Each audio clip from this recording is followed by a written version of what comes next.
Paano nyo po nalaman na bahay yun ni Michael Yang?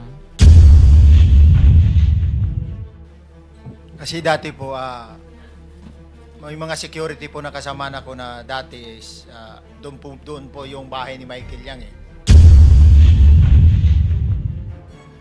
Mga security na dati yung kasama na nung panahong iyon ay security ni Michael Yang, nung panahong bahay niya yon. Yes, Your Honor.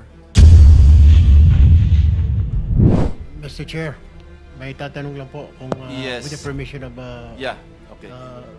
Senator Marcoleta. Mr. Orly, sabi niyo po 46 na maleta na nagkakalaman po ng 48 million bawat isa. Tama po ba? Based doon po sa level nung malita na nakita ko, Your Honor. Paano po nalaman ninyo na 48 million po ang laman ng bawat isa? Kasi bawat malita po, mayroon siyang post-it na nakalagay, may sign na 48. Lahat po yun may 48. Yes, Your Honor. So, yung 46 maleta, 48 million ang laman ay nagkakahalaga po ng 2.2 billion. Alam niyo po ba yan kung 3 times a week ang sinasabi ninyo ang delivery? Based sa my experience, doon lang ako naka-experience ng 46 nung time na yon, Your Honor. Hindi naman po every week or monthly ito. Yes, Your Honor. So at one point, yung 46 na maleta, 48 million ang laman, 46 times 48 million ay 2.2 billion. Excuse me, Senator Marcoleta, paubaya mo na sa kanya yung oras na naiwanan mo. Now, 1 minute. Ang tanong niya lang. Sige, okay. 2.2 billion.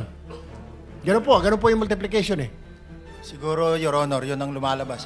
So one time lang po ito. One time lang po, yung time ko lang yan, nung panahon na na-identify ko si Congressman Yap, Your Honor. Alright, maraming salamat po. Thank you. Yung paghalimbawa mo, kaya mo ginawa, dahil yun ang pinakamalaki. Yes, Your Honor. Pero pangkaraniwan, dahil 3 times a week, mga ilan sa tingin mo yung karaniwang na i-deliver? Ilang maleta?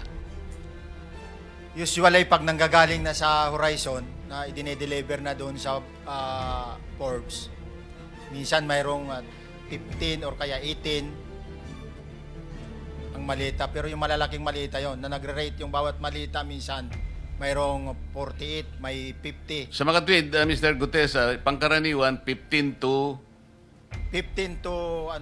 Your Honor? yun ang average, pangkaraniwan. Yes, Your Honor. Yung nabanggit mong nabigla ka sapagkat malaki, 48, yun lang kay Congressman Eric Yap. Yes, Your Honor. Yun ang time na nakita ko talaga yung ganung kabalk yung balita na yun, Your Honor. Mr. Chair, payagan nyo sana akong magtanong lang ng isang tanong kay Mr. Diskaya. Mr. Diskaya, naalala mo, nagkaroon ka ng supplemental affidavit na binasa mo dito. Medyo mahaba pa nga di ba? Naalala mo yung nakaraan? Ito yung supplemental affidavit mo. Yes po, Your Honor. Na may petsang September 23, 2025. Ito yung nakaraang hearing natin. Yes po, Your Honor. Napansin ko kasi nung pinakinggan ko tiningnan ko sa ating transcript, parang hindi mo binasa yung paragraph 30 na kung saan binabanggit dito yung DPWH Region 1. Chinek ko talaga kaninang umaga, nirecheck ko uli, hindi nasama sa binasa mo ito. Ano ito, nagkamali ka lang o... Your Honor, talagang hindi ko po nabasa dahil masyado na pong mahaba yung ano ko. Yung binabasa ko po. Hindi nga, sabihin mo na nagkamali ka lang, hindi mo sinasadya. Hindi po sinasadya. Pero dito po, wala rin po eh. Hindi nakasulat. Baka nakalimutan pong ilagay, kaya hindi ko po nabasa. Tsaka pinatigil po ako doon sa... Nakatigil... ito, sorry. Nagkamali po ng page. Ito po, 30 po sa Region 1. Meron pala.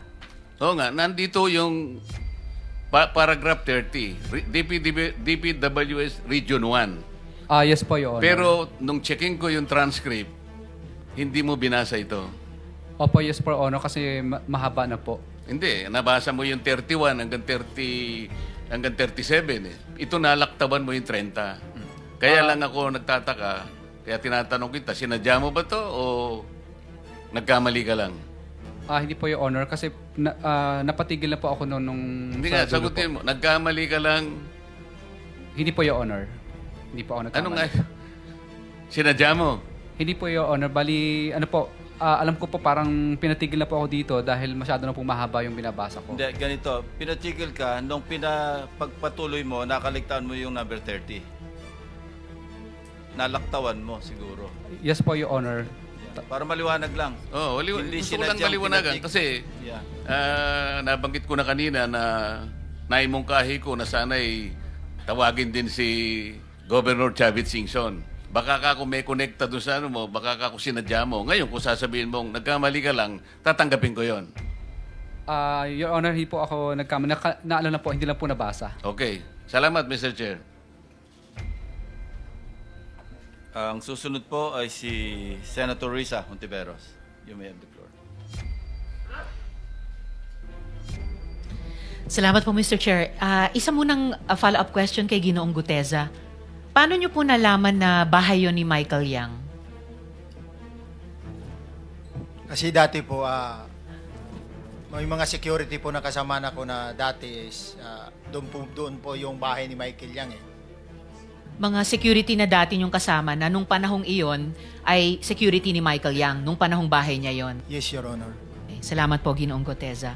Ngayon, Mr. Chair, narinig natin kanina yung testimonya ni Yusek Bernardo na Yusek for Regional Operations for Visayas NCR and Region 4B. So, hindi na po nakakagulat kung yung modus operandi nila sa Bulacan ay ginagawa rin sa ibang lugar na sakop niya. So, tuloy ko po yung pagtatanong tungkol sa ghost projects dito sa NCR, particular sa Quezon City. Mabuti pong marinig mula sa DPWH na inaaksyonan na rin ng department ang mga opisyal nito sa ibang lugar. Kasama sina NCR Regional Director Gerard Opulencia at sina QC District Engineers Johnny Protesta at Arturo Gonzales. Gusto ko pong balikan yung mga questionableng drainage rehabilitation project na ito sa barangays Tatalon at South Triangle sa Quezon City na lampas 100 million pesos ang halaga at parehong JJPR Construction ang gumawa. So ito po yan ulit.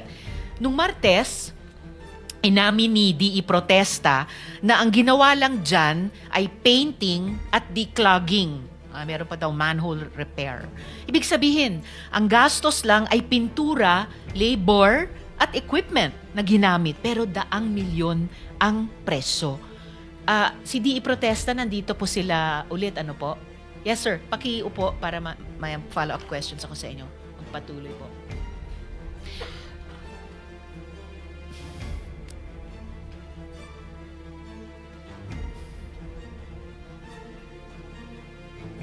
Okay, so DE Protesta.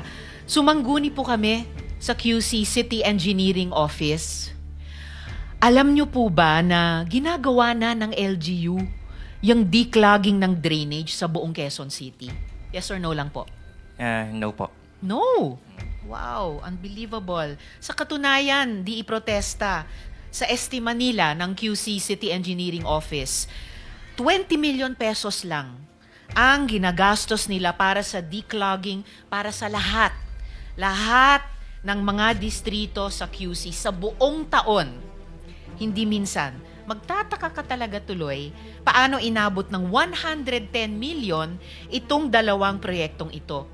Di Protesta, nasa na po yung program of works para sa mga proyektong yan? Kasi hiningi po sa inyo tapos wala kayong maibigay noon. Dala po namin ngayon, Madam Chair. Paki-submit po sa aming komite sa pamamagitan ng aming chair. Dahil palagay ko mapapatunayan yung totoo yung sinabi ng QC City Engineering Office at mapapasinungalingan yung sinabi mo sa amin. Paki-sumite po yan sa komite ngayon within this hearing. Dala ko po.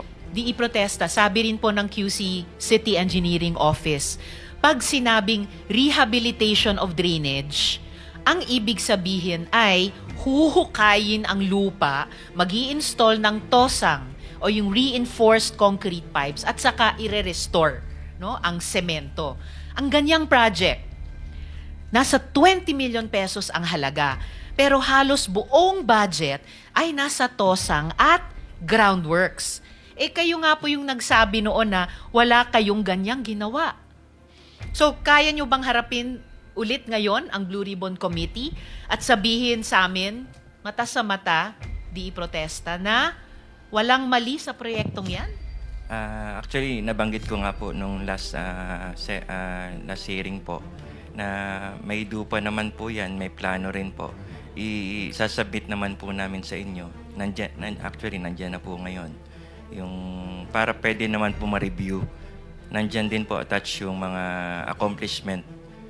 Pero kino-confirm nyo yung sinabi nyo sa amin dati na walang groundworks ang ginawa, walang paghuhukay, tapos pag-aayos ng semento pagkatapos. Actually, ang scope of work po nung drainage rehabilitation is replacement of manhole, replacement of existing steel grating, then repair po ng mga existing damage manhole, and then po yung declogging ng buong barangay po.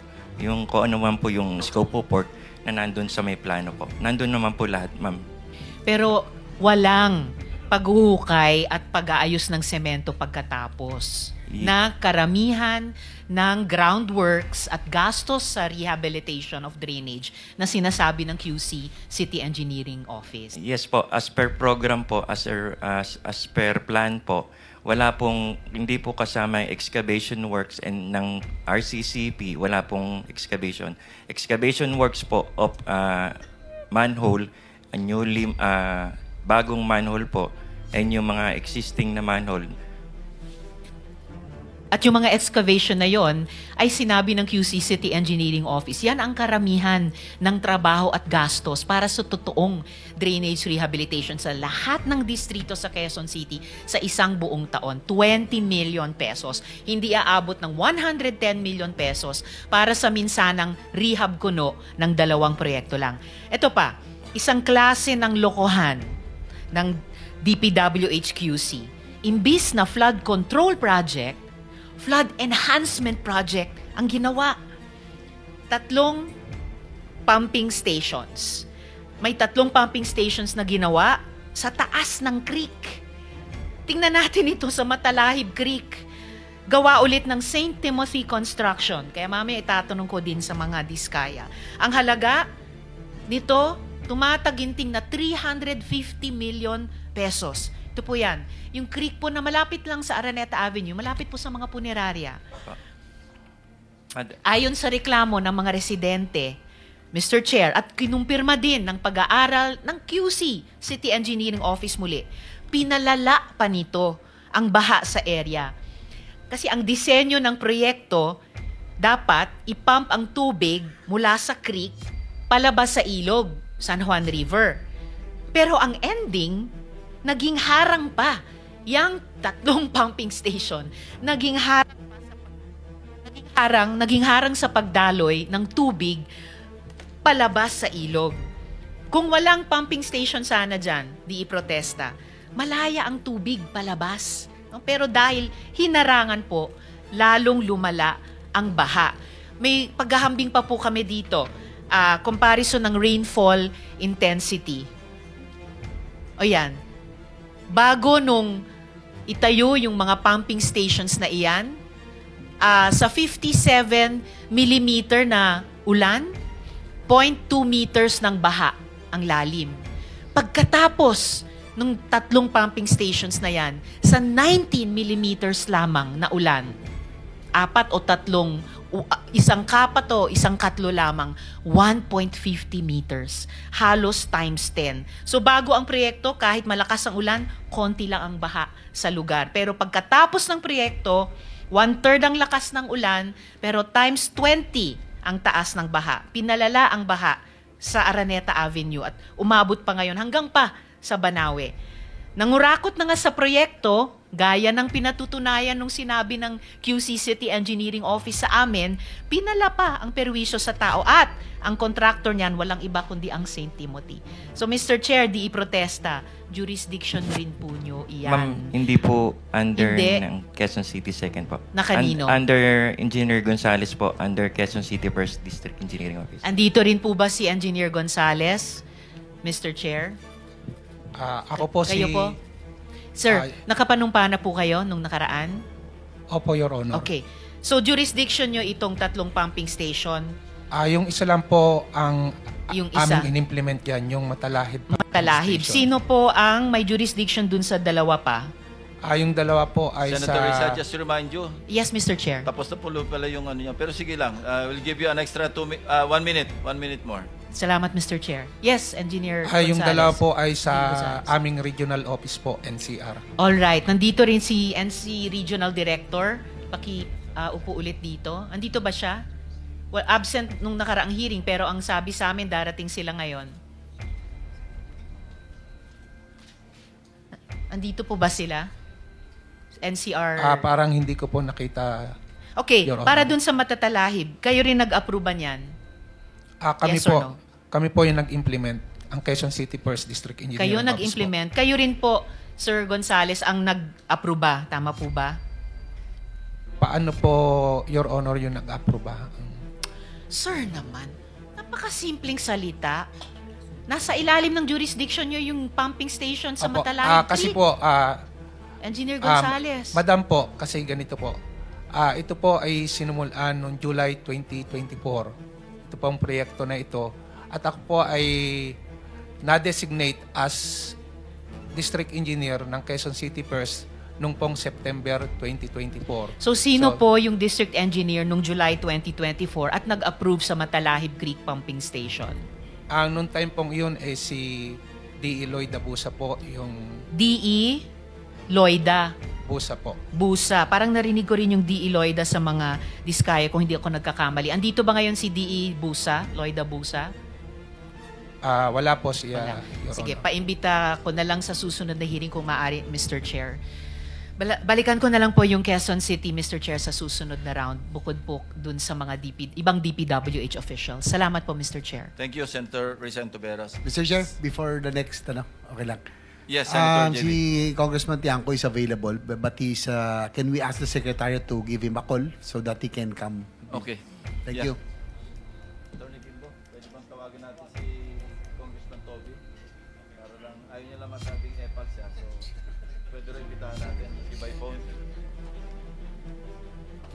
Senator Win is recognized. You have 7 minutes. Maraming salamat, Mr. Chairman. Meron ho tayong representative ng COA. Understand, meron tayong representative from COA. Nandiyan ba siya?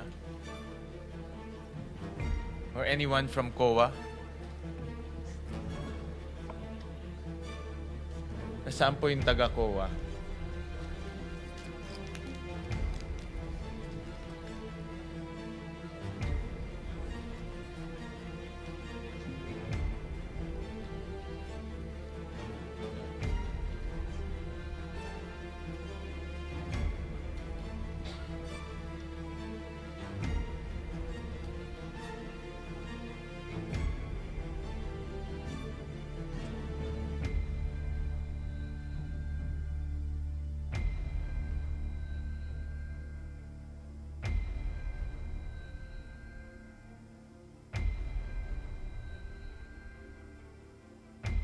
Morning, ma'am. Pero, Senator Gatsalag, Mr. Chair, mukhang sumibat na yung taga-DBM. May tanong pa ako doon mamaya. Umalis na, oh. Dala-dala yung buong staff niya. Baka pwedeng i-hold natin. Diyan po. Toledo, Baka Toledo. nag-CR lang. Yung Yusek Toledo. Babalik ba yun? Babalik? Nag-CR lang. Okay. CR lang ho. Thank you, Mr. Chair. CR lang. Nagmamadali eh. Kasama yung buong staff niya eh. May tanong pa ako doon. Thank you, Mr. Chair. Salamat. Thank you. Thank you. Basta pulis talaga mabilis, matalas ang mata. Ma'am, ano pong pangalan ho ninyo? Wala kasing nameplate sa...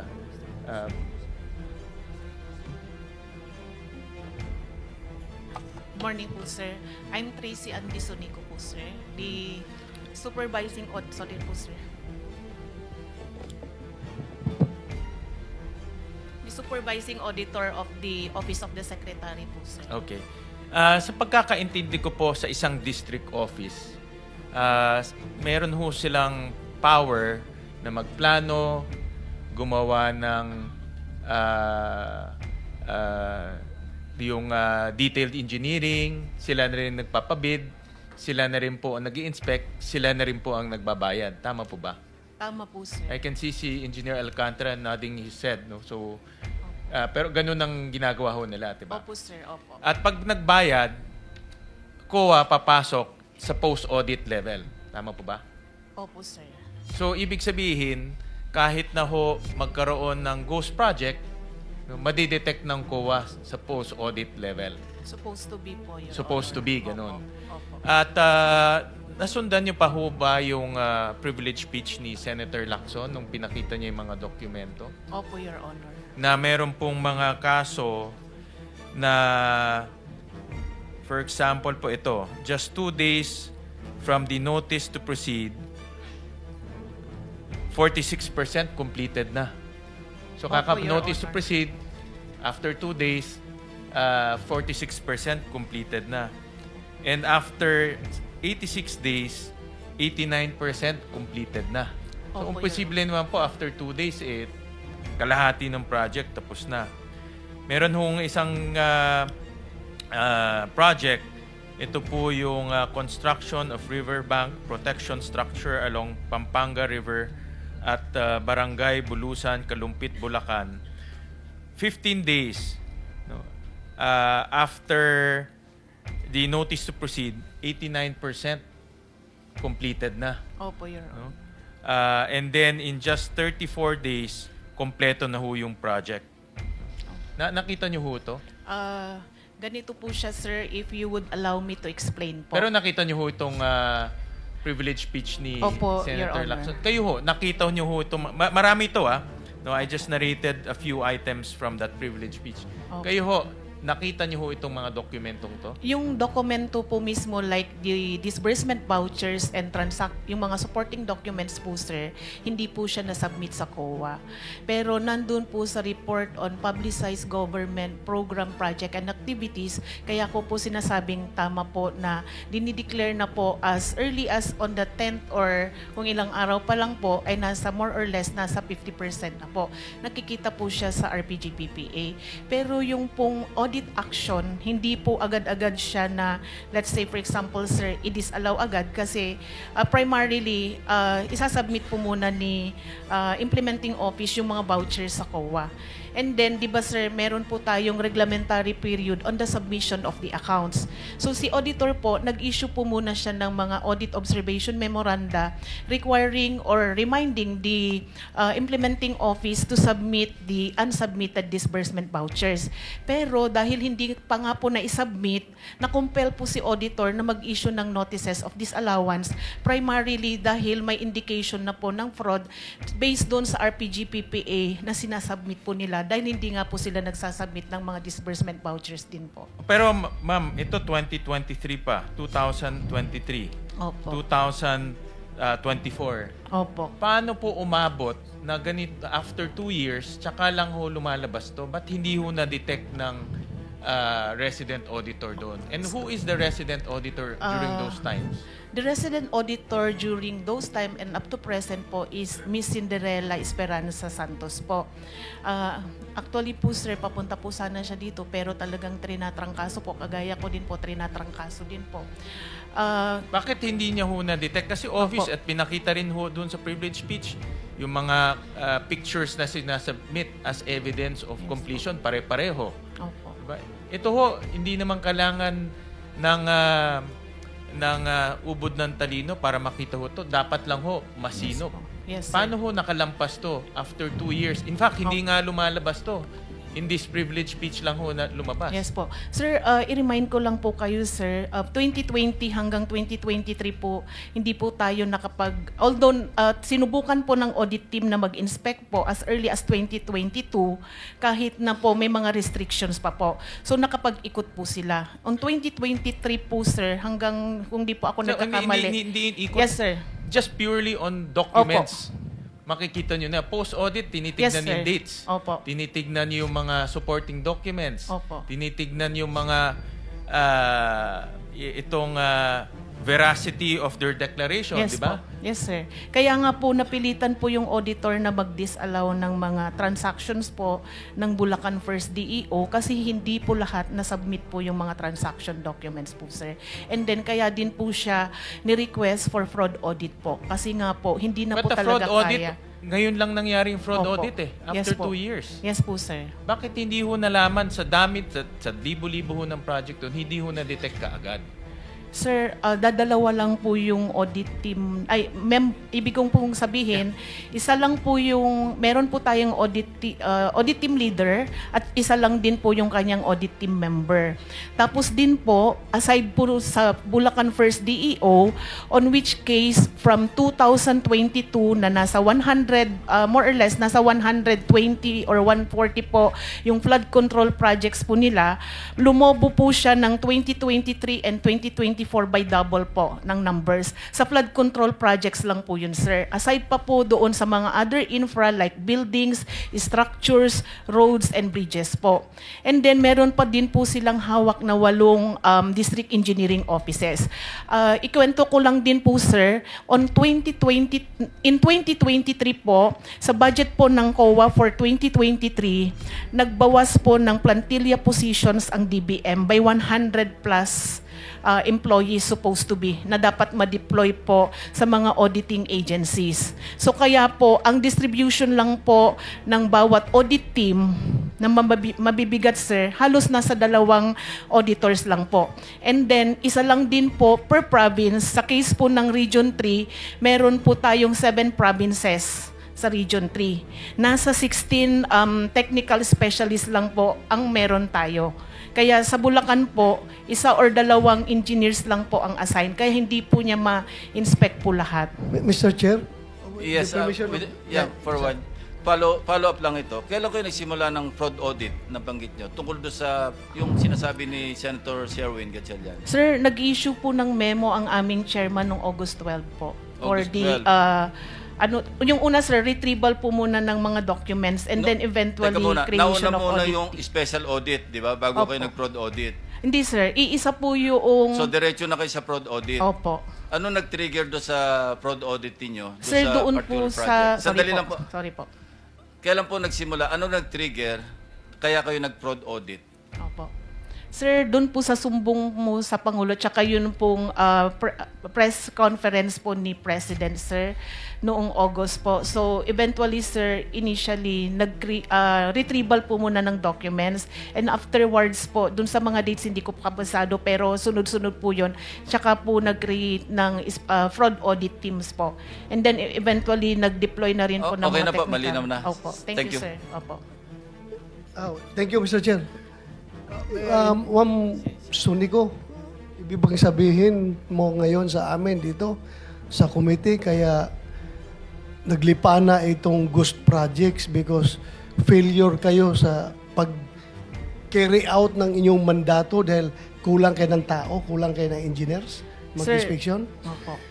Ganito po siya, sir. Mataas, basically, sir, meron po tayong tinatawag na risk assessment. Sa dami po ng mga controls na meron po si DPWH, meron po siyang Quality Assurance Audit Office, meron din po siyang inspectorate team. Hayaan mo na yung Yes, sir. DPWH. Opo. That's none of your concern. Yes po. Concentrate sa COA.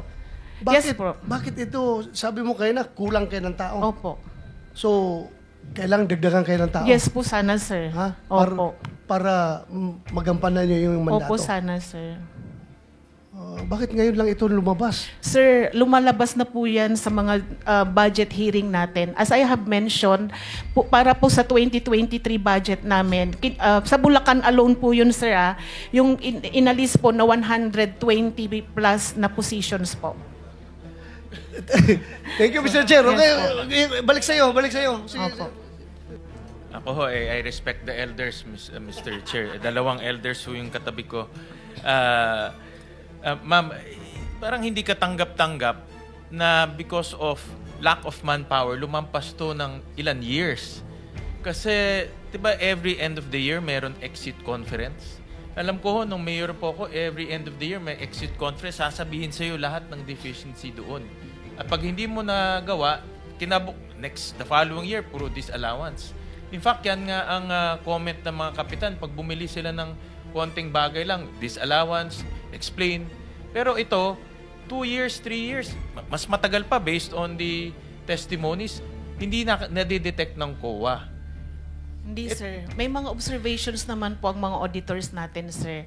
Yun nga lang po, sa dami din po. Kasi, sir, pagka kunwari po, nag-issue Ba't po walang action ng NBank? Ba't walang action ng commissioner? Kung na-detect na nila, lalo na ganito, we're talking about, ma'am, hindi ito 1 million, 2 million. We're talking about billions.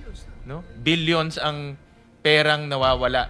No? At ang pinag-uusapan natin dito, ghost projects. At pinag-uusapan natin, based sa dun sa nahalungkat ni Senator Ping, mga very obvious tampering of supporting documents. No, you don't need to be a CPA to know that. Makikita mo na kaagad eh. Ngayon, ang tanong ko, baka yung mga kasamahan nyo doon kasama rin dito sa modus. Naimbestigahan ba ho sila? Wala ho kasi yung resident auditor. Naimbestigahan mo ba sila? Sir, meron po kasi kaming internal audit affairs. So, nasa kwan na po namin yun sa chair, sa disposition po ng aming chair. Yeah, but naimbestigahan na ho sila? Because right now, kailangan matita lahat eh. Wala po akong knowledge pagdating po doon, sir, kasi sa human resource na po yun, sir. Yeah, pero ang punto ho namin, ang last control or last safeguard in that area is COA. Yes po. Sir, Pag ang COA bulag, lalampas talaga ito. Sir, pwede ko po bang i-share, sir, yung mga paghihirap din po ng auditor? Di ba, sir, as mentioned earlier, sir, kahit po meron pa po tayong limited movement during 2022, nag-inspect po sila. Based po sa kwento ni Miss, nung ATL po, naghahati pa po silang dalawa nung kanyang member para lang po marami silang maikutan pag nag-inspect po sila. Hindi lang yung inspection eh. Yes, Yung inspection na intindihan ko, yung dokumento eh. Ang hindi ko maintindihan, bakit hindi na-detect sa dokumento na in 15 days tapos na yung proyekto? Yung sinasabit na supporting documents, mga pare-parehong pictures. Yes. Hindi na inspection. Opo. Ako naintindihan ko inspection, Yes, sir. malalayo talaga. Pinuntahan namin, malalayo talaga. But yung dokumento lang, tabletop lang to. Opo. Kaya po nag-disallow yung auditor po natin, sir. Yeah, but this is after many years. Ba't hindi disallow immediately at in-elevate to kaagad?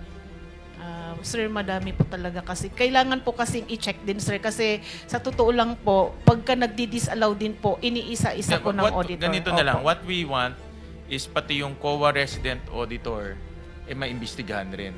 Sige po, sabihin Kasi po kung na. hindi, mawawalan kami ng kumpiyansa sa COA.